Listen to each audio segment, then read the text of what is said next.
stunning looks than swift.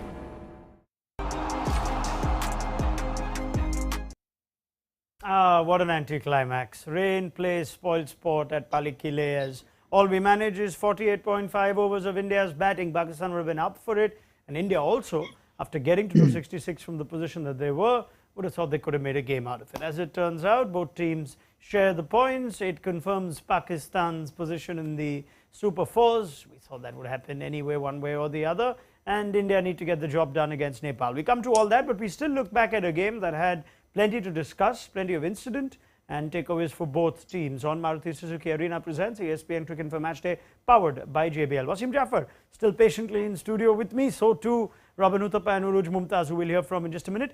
That's a really disappointing outcome. Not that we can control these things, but that would have been quite an interesting game either way, no matter how Pakistan's innings would have gone. But yeah, I guess there's nothing more we can really do about these things.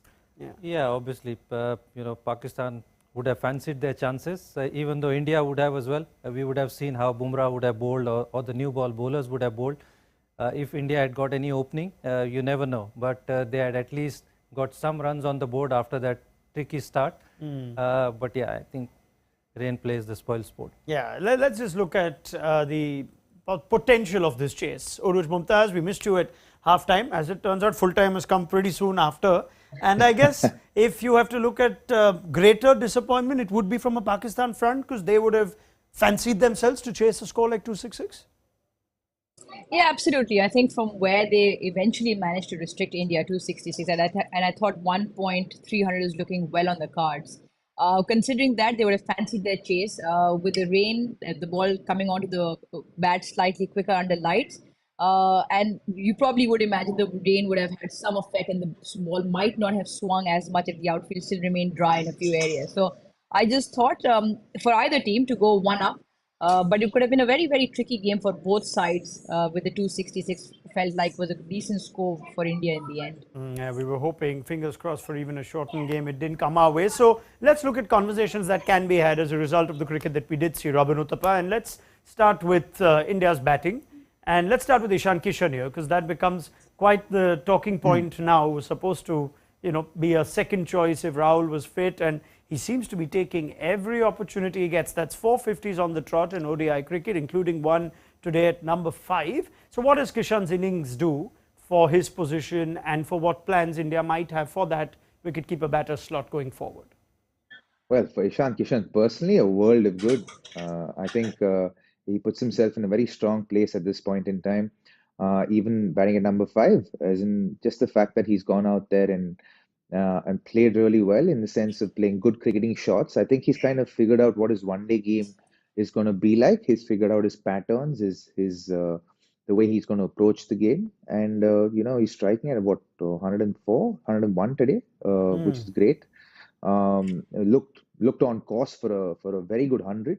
I think if not for that little niggle that we saw him addressing, initially I thought it could be a cramp, but it could be maybe a little bit more than that even. Because if you got a cramp, you won't be kind of pressing at one point and then kind of trying to mobilize the hamstring. So it could be a start of a niggle of sorts, but we're hoping as the Indian contingent that it's not going to be something that's serious. Having said that, exceptionally well played. And like I said at the halftime, I think when he plays good cricketing shots and holds good shape, especially the start of his innings, he does himself a huge favor, and he gets going really well once he begins that way. He builds momentum very, very well, and then once he's on track and he's set, he can put any bowling attack under a lot of pressure. Is he undroppable, Wasim? Just in terms of form, 450s, and you still have to make way for someone. Is he undroppable now? I think at this point, yeah. I mean, KL Rahul's fitness, you still don't know. He hasn't got any matches under his belt, so I'll personally continue with Ishan Kishan. The good thing is he's batted out of his number. He batted at number 5, which is not his strong suit, starting against spin.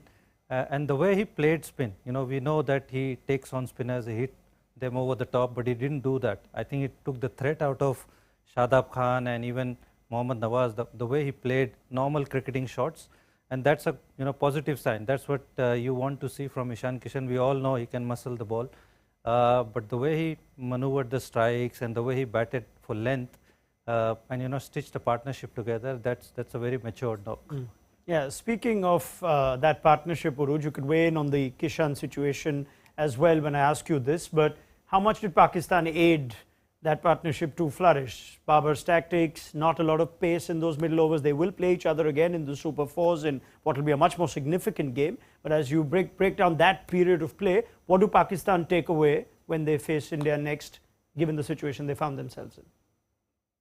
Yeah, I think take nothing away from the way Ishan Kishan batted, and I think it just adds more trouble and dilemma to India because he batted at 5, and that's probably where KL Rahul would have come in. So I thought it was very mature and very calculated. I thought he adjusted to the position really well. So well done to Ishan Kishan. I think his does himself a world of good. But I think again, taking no credit away from him, but I think Pakistan did aid a lot. I think it was some really poor bowling to begin with from both Shadab and Nawaz Shadab in particular.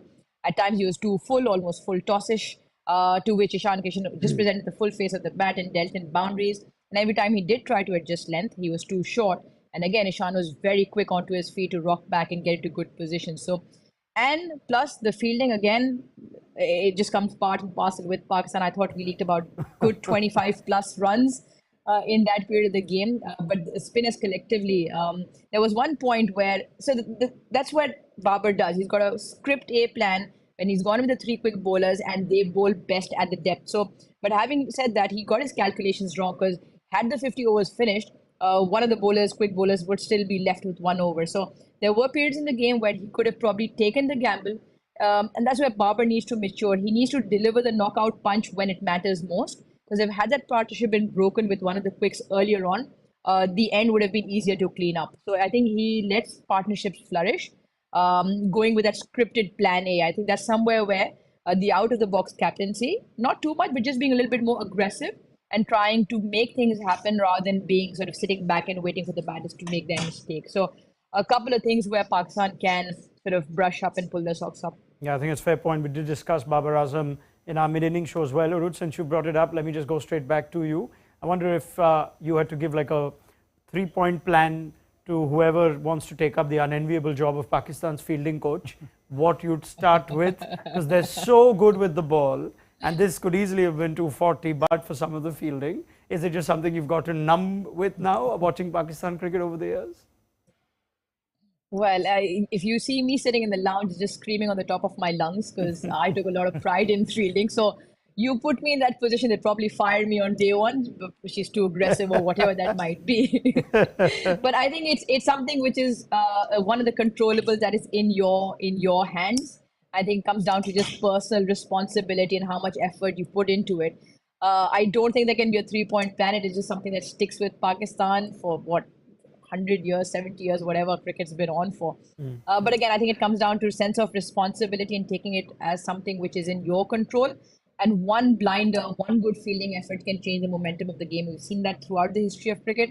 And that's one major facet with Pakistan does sometimes let major cups slip away. I mean, they do have excellent fielders, even so.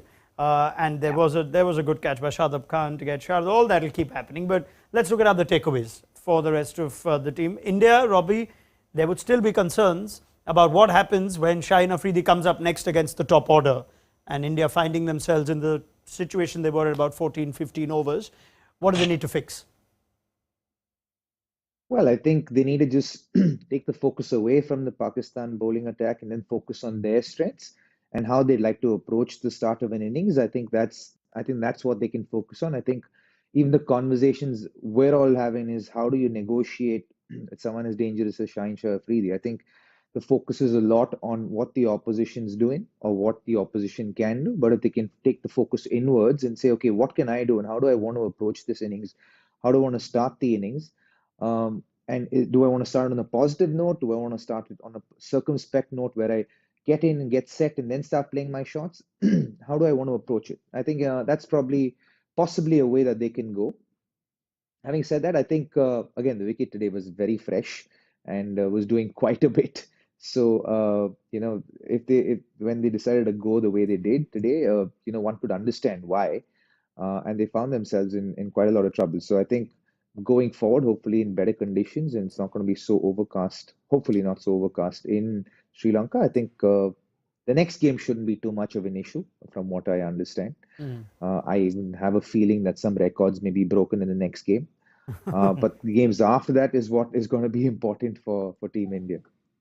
Anything you want to extend on that, Wasim, when it comes to that top order? We can also talk about the decision to bat first. They're going to play all their games in Sri Lanka, whether that's something we can revisit now and say, maybe India got luckier with the rain, given had they chosen to bowl, they would have been in a better position. Yeah, I mean, that's the decision they probably made, that, I think most of the teams that has won the toss have batted here, even though it's a split result. Teams have even won batting first, and teams have even won chasing as well. So that's the decision they need to make. I mean, I was surprised as well seeing the condition, but I was also surprised that Babar also said he also wanted to bat. So that was a big surprise. Both teams wanted to bat, considering there's a rain around. But yeah, I mean, you need to have a good approach. I mean, you're going to face this kind of bowling, but the conditions hopefully will be better. But if somebody as good as these three guys, you need to be very sure of your game plan, how you need to approach it, whether you play out the first 7-8 overs where the ball swing and seam, and then you take, the positive approach, or you go from ball one. I mean, that's the approach you need to take. But I feel the circumspect approach is a better one against the quality of the bowling. You don't want to be 2 down or 3 down in the power play. All right. Well, we have spoken at length about the threat of Shaheen Shah Afridi. We spoke about Ishan Kishan. India's top scorer, though, was Hardik Pandya. Let's give him some time and let's put him in this segment that I'm beginning to really enjoy. It's our JBL Mute the World Player.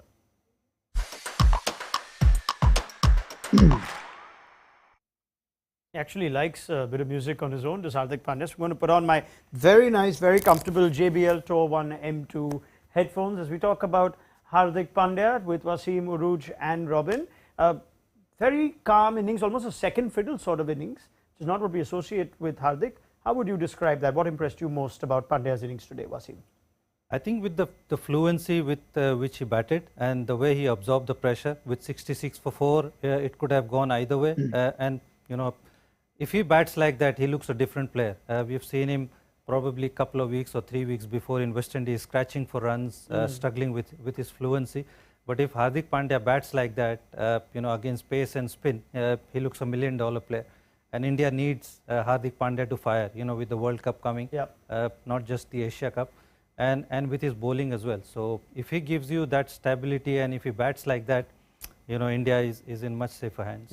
Augurs well, I guess, Robbie, for India. Hardik Pandya getting runs at the start of the Asia Cup after India win a spot of bother. Definitely. And one must remember that in general, we have very little patience as far as Hardik Pandya is concerned. I think we as a people tend to criticize him very, very quickly. I remember in the West Indies series, I think a lot of criticism was dished out for the way he even led the side and the way he was batting.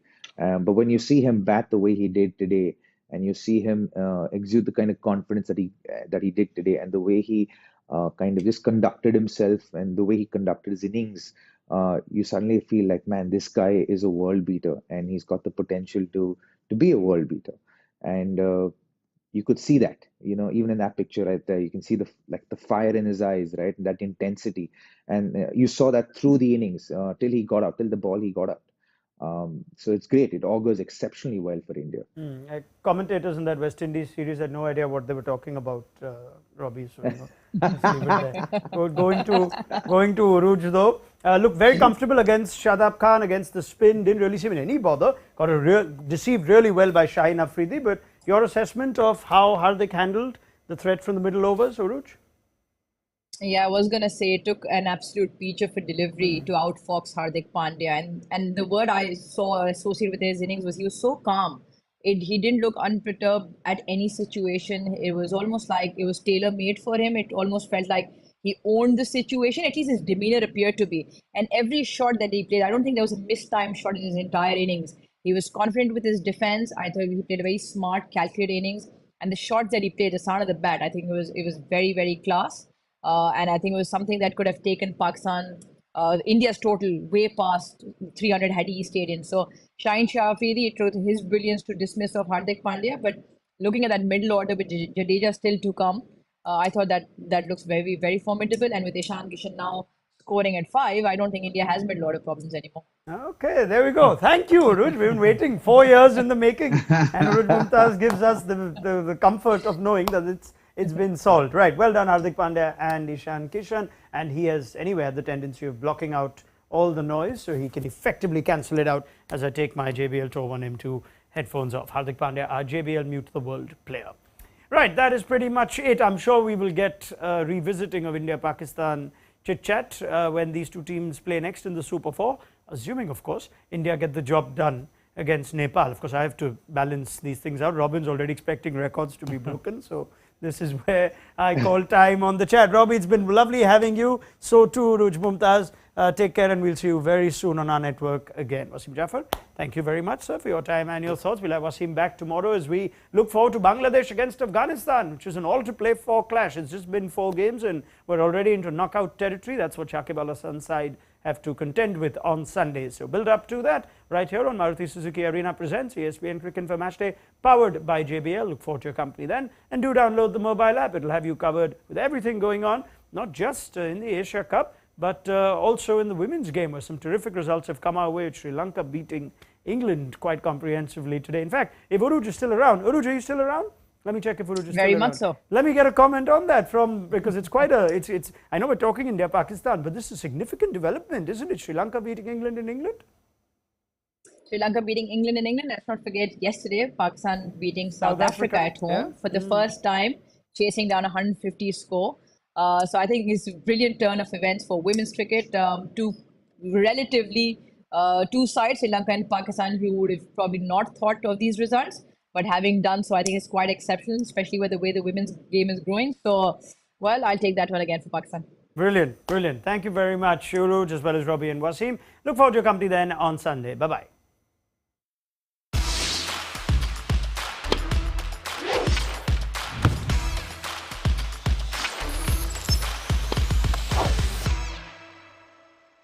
Stunning looks, then swift.